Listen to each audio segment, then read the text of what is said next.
चलिए बच्चों, good morning आप सभी को। आज का ये हमारा क्लास नंबर दूसरा है जिसमें हम लेक्चर 2 पढ़ने वाले हैं। लेकिन लेक्चर 2 पढ़ने से पहले है ना, आप सभी जो है वह चैनल को लाइक शेयर एंड सब्सक्राइब जरूर करें। ठीक है, अपने दोस्तों को शेयर करना ना भूलें। देखिए इसमें हम सबसे पहले लेक्चर 1 का जितना भी हमने कॉन्सेप्ट पहले पढ़ा है उसको एक नज़र देख लेते हैं ना। समुच्चय क्या होता है? तो समूह होता है ना। और कैसा समूह होता है? तो वो सुपरिभाषित होना चाहिए। क्या होना चाहिए? सुपरिभाषित होना चाहिए। ठीक है, उसके एलिमेंट्स के बारे में भी हम जान लिए थे अगली क्लास में। तो एलिमेंट्स हम किसको बोलते हैं? तो उस समुच्चय के अंदर में जितने भी एलिमेंट, जो भी अवयव या जो भी संख्याएं लिखी जाती है उन्हीं संख्याओं को हम क्या कहते हैं? एलिमेंट्स कहते हैं। ठीक है, समुच्चय का निरूपण हम दो तरीके से करते हैं। एक तो रोस्टर फॉर्म, जिसे हम करली ब्रैकेट के अंदर में क्या लिखते हैं? उन प्रतीकों को लिखते हैं जो कि एक्चुअल में है ना, यानी कि रियल में जो है।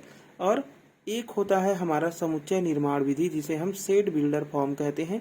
इसे हम वर्ड के रूप में लिखते हैं, यानी कि शब्द के रूप में हम उसको परिभाषित करते हैं। ठीक है, तो हमने ये दोनों पढ़ा था। हमने ये दोनों यानी कि दो प्रकार के हमने समुच्चय को निरूपित किए हैं, है ना। और हमें एक और पता है कि हम अंग्रेजी के बड़े अक्षरों से ही हम क्या करते हैं? उस सेट को दर्शाते हैं जिस सेट को हम मान करके चलते हैं। ठीक है, तो ये तो हमारा कल के क्लास का था। ठीक है, अब हम आज पढ़ने वाले हैं प्रश्नावली के प्रश्न। देखिए उदाहरण मैं नहीं बताने वाला हूँ, क्योंकि उदाहरण अगर मैं ही बताऊंगा तो फिर आप बनाएंगे किसको, है ना। तो उदाहरण को आप स्वयं बनाएंगे। यदि नहीं बनता है उदाहरण तो उसको कमेंट करेंगे, है ना। अगर कोई भी उदाहरण में डाउट आता है तो उसको आप कमेंट जरूर करें, उसका निराकरण अगली वीडियो में कर दिया जाएगा। ठीक है,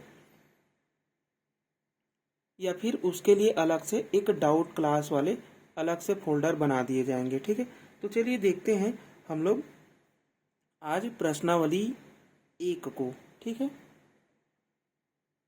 चलिए देखिए प्रश्नावली 1 में सबसे जो पहला प्रश्न है वो क्या बोल रहा है कि निम्नलिखित में से कौन सा समुच्चय है, यानी कि पूछ रहा है कि कौन सा समुच्चय है, अपने उत्तर का औचित्य बताइए। यानी कि यहाँ पर पूछ रहा है कि समुच्चय है तो क्यों है ना। अगर किसी को समुच्चय मान रहे हैं तो क्यों मान रहे हैं, ये हमें बताना है, ये पूछ रहा है। ठीक है, चलिए देखिए, तो पहले में जो पहला प्रश्न है, ठीक है, उसको मैं लिखता हूँ। यहाँ पर बोला जा रहा है कि भारत के 10 सबसे, क्या पूछ रहा है? भारत के 10 सबसे अधिक प्रतिभाशाली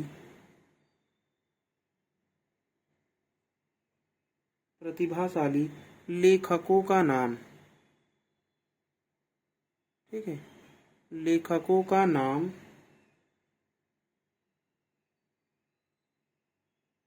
का संग्रह, या फिर लेखकों का संग्रह पूछा है ना।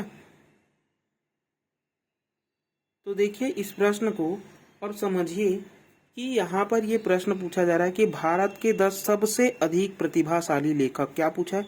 कि सबसे अधिक प्रतिभाशाली लेखक। अब देखिए जो लेखक है ना, वो सुपरिभाषित होते हैं क्या?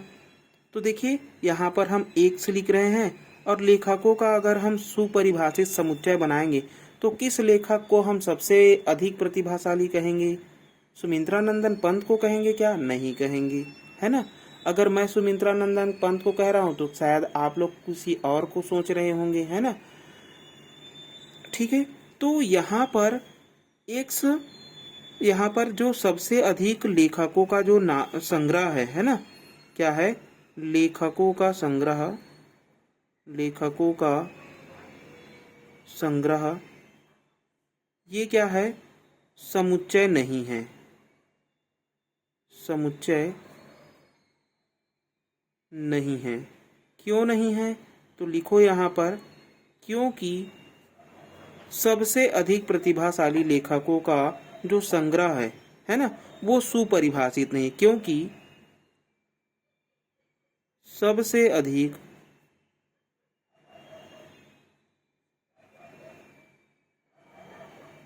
प्रतिभाशाली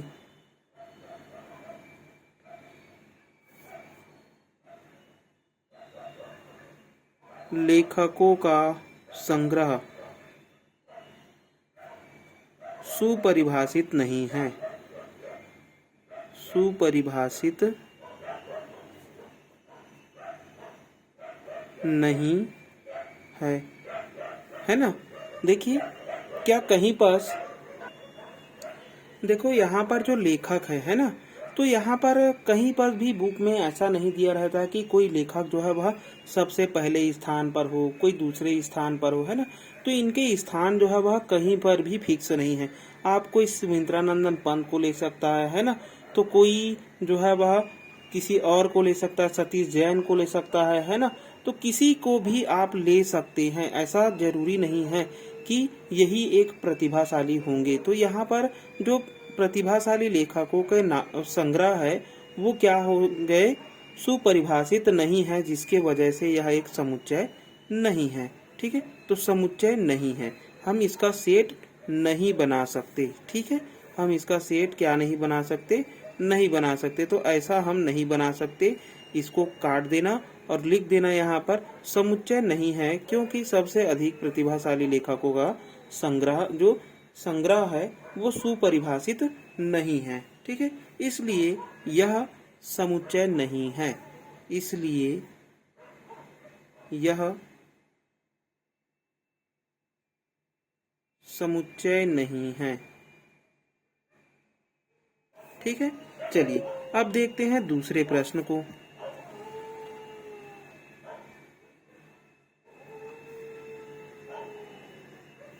देखिए दूसरा प्रश्न पूछ रहा है कि आपकी कक्षा के सभी बालकों का संग्रह, यहाँ पर पूछा जा रहा है कि आपकी कक्षा की सभी बालकों का संग्रह। अब ये पूछ रहा है कि ये जो है वह समुच्चय है या नहीं। तो देखिए यहाँ पर आपकी कक्षा के सभी बालकों का संग्रह, मान लो कि अभी आप किस कक्षा में हैं, 11वीं कक्षा में है ना। तो आप 11वीं कक्षा में हैं, 11वीं कक्षा में कितने स्टूडेंट हैं आप लोग, तो मान लो कि आप लोग 40 स्टूडेंट हैं। 40 में से मान लेते हैं कि 18 बच्चे बॉयज हैं और जो बाकी बचे 22 वो गर्ल्स हैं। तो 18 जो है वह देखिए पूरे 11वीं पढ़ते तक फिक्स रहेगा क्या, तो हाँ ये तो फिक्स रहेगा, है ना। ऐसा नहीं है कि बाद में जो एक लड़की जो है वह लड़का बन जाएगा या एक लड़का जो है वह लड़की बन जाएगा, नहीं बनेगा, है ना। तो ये जो है वह क्या है, फिक्स है। ठीक है, यानी कि 18 बच्चे अगर बॉयज हैं तो वो उस कक्षा के लिए फिक्स है ना। तो यहाँ पर हम कह सकते हैं क्योंकि कक्षा के सभी बालकों का संग्रह क्या है, सुपरिभाषित है, सुपरिभाषित है। इसलिए इसका क्या बनाया जा सकता है, सेट बनाया जा सकता है, बनाया जा सकता है। ठीक है, इसलिए यह एक क्या है, समुच्चय है। ठीक है, ये हो गया हमारा आंसर। ठीक है, तो देखिए यहाँ पर ये वाला प्रश्न भी आप लोगों को आई होप समझ में आ गया होगा, है ना। ऐसे ही हम और प्रश्न बनाएंगे तो आपको बहुत अच्छे से समझ में आ जाएगा। चलिए अब देखिए तीसरा प्रश्न, इसी का ही है तीसरा प्रश्न। ठीक है, अब तीसरे प्रश्न में देखो क्या बोल रहा है कि 200 से कम सभी प्राकृत संख्याओं का संग्रह। क्या पूछ रहा है, 200 से कम सभी प्राकृत संख्याओं का समुच्चय, सभी प्राकृत संख्याओं का समुच्चय, यानी कि संग्रह पूछा है ना। संग्रह को ही हम क्या बोलते हैं, समुच्चय बोलते हैं। तो देखिए यहाँ पर 200 से कम है ना।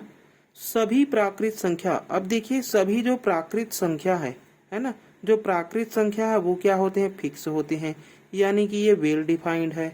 ठीक है, क्या है, वेल डिफाइंड है। अब वेल डिफाइंड है इसलिए हम क्या बोल सकते हैं कि इसका समुच्चय बनाया जा सकता है, समुच्चय बनाया जा सकता है। ठीक है, अब मान लेते हैं कि एक से कोई समुच्चय है। अब क्या पूछा है, 200 से कम सभी प्राकृत संख्या। तो प्राकृत संख्या एक से चालू होता है, 1 2 3 डेश डेश डेश कहाँ तक चलेगा, 200 से कम। तो 200 से कम जो प्राकृत संख्या है वो कितनी है, 99 है। तो ये हमारा क्या हो गया, आंसर हो गया। हम लिख सकते हैं इसका एक समुच्चय बनाया जा सकता है, मतलब कि तीसरा वाला जो प्रश्न है वो क्या है, हमारा समुच्चय है। ठीक है, चलिए चलो देखो अगला जो क्वेश्चन दिया हुआ है वो चौथा दिया हुआ है ना। चलिए यहाँ पर दिया हुआ है कि लेखक प्रेमचंद द्वारा, लेखक प्रेमचंद द्वारा लिखित उपन्यासों का संग्रह, उपन्यासों का संग्रह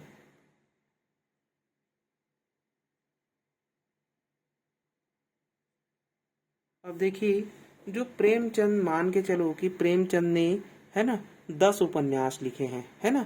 तो 10 उपन्यास लिखे हैं, उसको उसने पब्लिश किया है ना। तो उसकी जो उपन्यासों की संख्या है वो फिक्स हो गई, है ना। सभी के लिए वो 10 ही उपन्यास होंगे। ऐसा नहीं है कि उसने 10 उपन्यास लिख दिए तो कोई 9 उपन्यास बोलेगा, नहीं बोलेगा, है ना।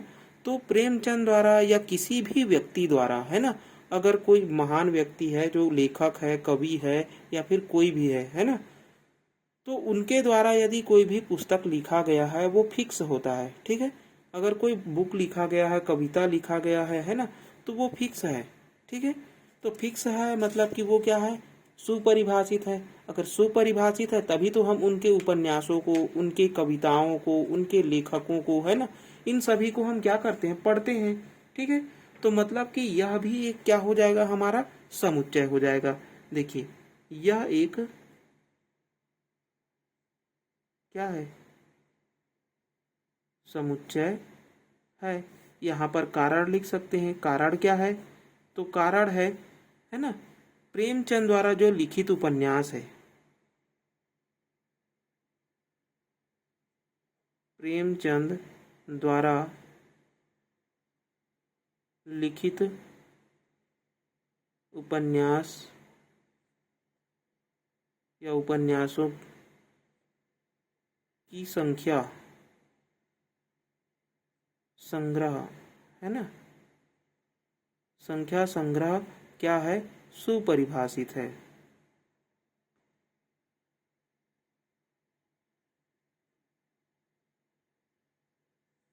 ठीक है, तो प्रेमचंद द्वारा लिखित उपन्यासों की जो संख्या है वो क्या है, सुपरिभाषित है। देखिए कारण हमें समझ में आ गया है ना।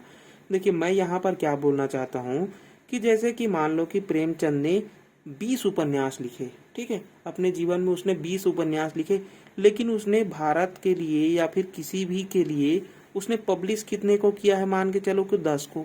तो 10 ये क्या हो गए, फिक्स हो गए। बाकी 10 को तो हमें पता नहीं है, तो पता नहीं है तो हम कैसे कह सकते हैं कि उसने 20 लिखा, नहीं कह सकते, है ना। तो उसने जितने उपन्यास उसने क्या किया है, पब्लिश किया है, उन्हीं को हम फिक्स मानेंगे। तो मतलब कि वो एक क्या है, सुपरिभाषित हो गया। अगर कोई भी वस्तु, नाम, नंबर, संख्या, ये सब अगर सुपरिभाषित फिक्स हो जाता है तो उसी का हम क्या बना सकते हैं, संग्रह बना सकते हैं। ठीक है, तो अगर हम संग्रह बना सकते हैं तो यह हमारा क्या बन जाएगा, समुच्चय बन जाएगा। ठीक है, चलिए अगला प्रश्न देखिए, पांचवा प्रश्न। पांचवा प्रश्न बोल रहा है कि सभी विषम पूर्णांकों का संग्रह, सभी विषम पूर्णांकों का संग्रह,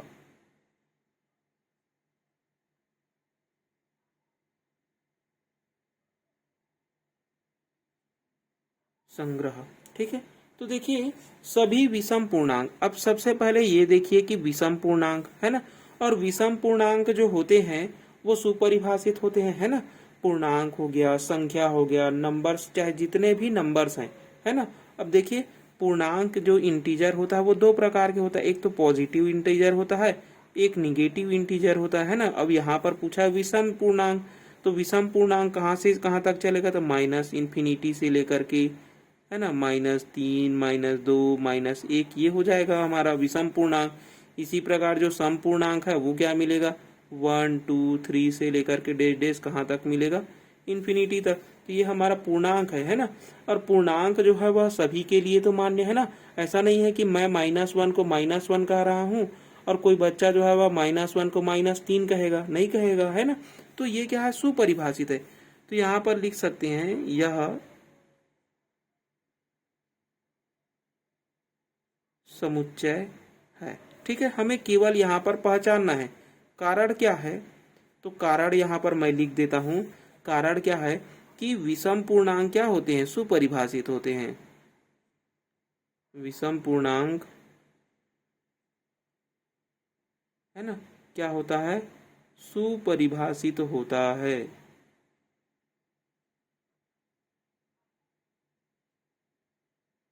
अब आप लोगों को समझ में आ रहा होगा, है ना। देखिए अगला जो क्वेश्चन है वो है छठवां प्रश्न, इसी का पहले का ही छठवां प्रश्न है ना। ये पहला प्रश्न ही खत्म नहीं हुआ है। देखो बहुत सारे क्वेश्चन दे दिए गए हैं। अब देखो यहाँ पर बोल रहा है कि विश्व के सर्वश्रेष्ठ, क्या बोला है, विश्व के सर्वश्रेष्ठ 11, है ना, हॉकी खिलाड़ियों का संग्रह, हॉकी खिलाड़ियों का संग्रह। अब देखिए ये सुपरिभाषित है क्या, तो देखिए मैं तो कह रहा हूँ कि ये सुपरिभाषित नहीं है, कारण भी बताऊंगा, है ना। देखिए कि सर्वश्रेष्ठ 11 हॉकी प्लेयर, मान लो कि भारत के 4 जो है वह विश्व के सर्वश्रेष्ठ में आ रहे हैं, है ना, और किसी देश के और बाकी जो है वह आ रहे हैं, है ना। तो क्या वो हमेशा के लिए वो सर्वश्रेष्ठ रहेंगे, क्या नहीं रहेंगे। उनकी रैंकिंग क्या होती रहती है, बदलती रहती है, और जो चीज बदलती रहती है वो सुपरिभाषित नहीं होगी, है ना। तो यहाँ पर हम लिखेंगे यह समुच्चय नहीं है, समुच्चय नहीं है। औचित्य यानी कि जो हमारा कारण है वो क्या है कि कोई भी खिलाड़ी जो है वह, है ना, मतलब कि हॉकी खिलाड़ी, है ना, सर्वश्रेष्ठ, यानी कि यहाँ पर बोल सकते हैं कि विश्व के सर्वश्रेष्ठ हॉकी खिलाड़ियों का जो संग्रह है वो क्या है, सुपरिभाषित नहीं है ना। कारण है खिलाड़ियों का संग्रह क्या होता है, सुपरिभाषित नहीं होता है। ठीक है, खिलाड़ियों का संग्रह सुपरिभाषित नहीं है। ठीक है, इतना ही आपको लिखना है, ज़्यादा और कुछ लिखने की आवश्यकता नहीं है, क्योंकि ये 1 नंबर या 2 नंबर में ही आएंगे, जिसमें से आपको 1 नंबर केवल समुच्चय पहचानने को मिल जाएगा, 1 नंबर आप कारण बताएंगे कि खिलाड़ी जो है वह सुपरिभाषित है या नहीं है ना। तो नहीं है, क्यों नहीं है, यहाँ पर और भी लिख सकते हो, है ना, कि खिलाड़ियों का जो संग्रह वो सुपरिभाषित नहीं है, क्योंकि इनकी रैंकिंग जो है वह क्या होती है, साल दर साल बदलती रहती है। ठीक है, ऐसा भी लिख सकते हैं आप। अब देखिए अगला क्वेश्चन चलते हैं, इसी का हम लोग 7वां प्रश्न लेते हैं, सभी समपूर्णांकों का संग्रह। अब पूछा है सभी समपूर्णांकों का संग्रह,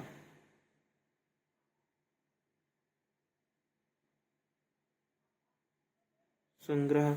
अब देखिए पूर्णांक नंबर या समपूर्णांक बोले, विषम पूर्णांक बोले, है ना, ये सभी क्या होते हैं, सुपरिभाषित होते हैं। तो यह एक क्या हो जाएगा, समुच्चय हो जाएगा, यह एक समुच्चय है। ठीक है, समुच्चय को ही हम सेट कहते हैं। ठीक है, तो यह एक सेट है। ठीक है, क्यों है, इसका कारण जो पूर्णांक होते हैं, है ना, या समपूर्णांक लिख लो। समपूर्णांक क्या होता है? सुपरिभाषित होता है।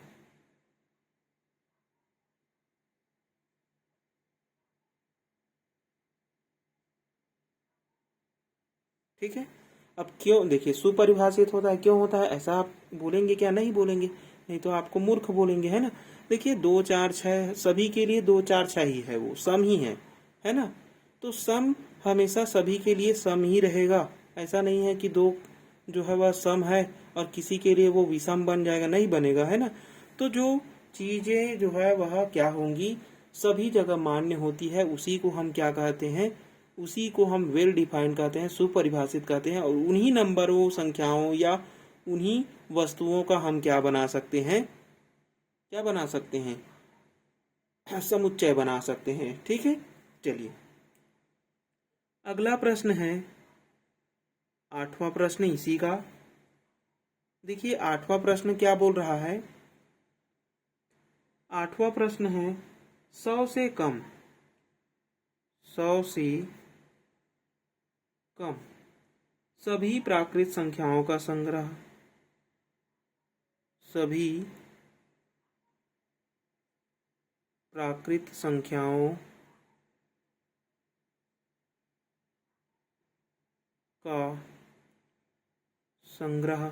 अब देखिए सभी प्राकृत संख्या, तो प्राकृत संख्या क्या होता है? वेल डिफाइंड होता है ना। तो यहाँ पर हम लिख सकते हैं यह एक क्या है? सेट है, समुच्चय है। कारण क्या है?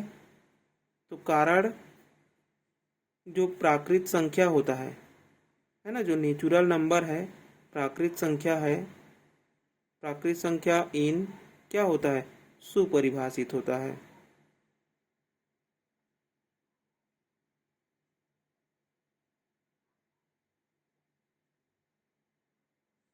ठीक है, क्या होता है? सुपरिभाषित होता है। अगला क्वेश्चन देखते हैं, इसी में का 9वां प्रश्न है। ठीक है, जो कि आज का लास्ट प्रश्न होगा, क्योंकि ऐसे ही हम धीरे धीरे करके आगे बढ़ते जाएंगे। ठीक है, देखिए अब है यहाँ पर ये बोल रहा है कि इस अध्याय में आने वाले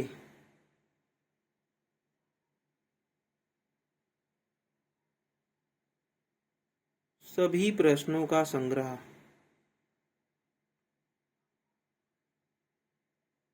सभी प्रश्नों का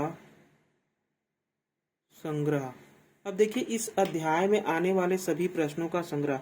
अब देखिए हम प्रश्नावली 1.1 को हल कर रहे हैं ना। तो इस अध्याय में मान लो हमने कितने प्रश्न हल किए हैं? तो 9 प्रश्न हल किए। तो ये 9 प्रश्न इस बुक का दूसरे व्यक्ति के लिए बदल जाएगा क्या? नहीं बदलेगा। ऐसे आप कॉमन सेंस लगाएं, है ना, कि देखिए यह सोचे, है ना, सोचे कि इस प्रश्नावली के जो भी प्रश्न हैं वो आपके लिए सेम है और अब आपके दोस्त के लिए भी सेम है ना, और आपके और भी दोस्त हैं उनके लिए भी सेम है। यानी कि जितने लोग भी पढ़ेंगे उनके लिए 9 ही प्रश्न होंगे पहला में, है ना। ऐसा तो नहीं है कि किसी को 10 दिखाई देगा, नहीं देगा, है ना। तो यह एक क्या है? समुच्चय है। ठीक है, तो कभी भी अगर पुस्तक के प्रश्न पूछ लिए जाए, उदाहरण पूछ लिए जाए, है ना, तो वो क्या होते हैं? फिक्स होते हैं। ठीक है, तो यह क्या हो जाएगा हमारा? यह सेट है, यानी कि समुच्चय है। ठीक है, कारण मैंने बता दिया कि पुस्तक में कोई भी प्रश्न है ना, यानी कि पुस्तक में कोई भी प्रश्न है, उदाहरण है, वह सभी क्या होते हैं? सुपरिभाषित होते हैं। यानी कि जो पुस्तक के बारे में यदि कुछ पूछा जा रहा है तो पुस्तक तो तभी बनेगा जब वो फिक्स हो जाएगा, है ना। तो फिक्स हो जाएगा तभी वो क्या बनेगा? हमारा पुस्तक बनेगा। तो जो जो चीजें फिक्स हो जाती है वही क्या होती है? वेल डिफाइंड होती है, सुपरिभाषित होती है। इसलिए सभी प्रश्न क्या हो जाएंगे? सुपरिभाषित हो जाएंगे। तो यह क्या बन जाएगा? हमारा सेट बन जाएगा। ठीक है, तो आज के लिए इतना ही। कल हम पढ़ेंगे दूसरे तीसरे प्रश्न को। ठीक है, इसी तरीके से हम गर्मी में थोड़े थोड़े करके आगे बढ़ते जाएंगे। ठीक है, अच्छा लगे तो लाइक, शेयर एंड सब्सक्राइब जरूर करें। धन्यवाद।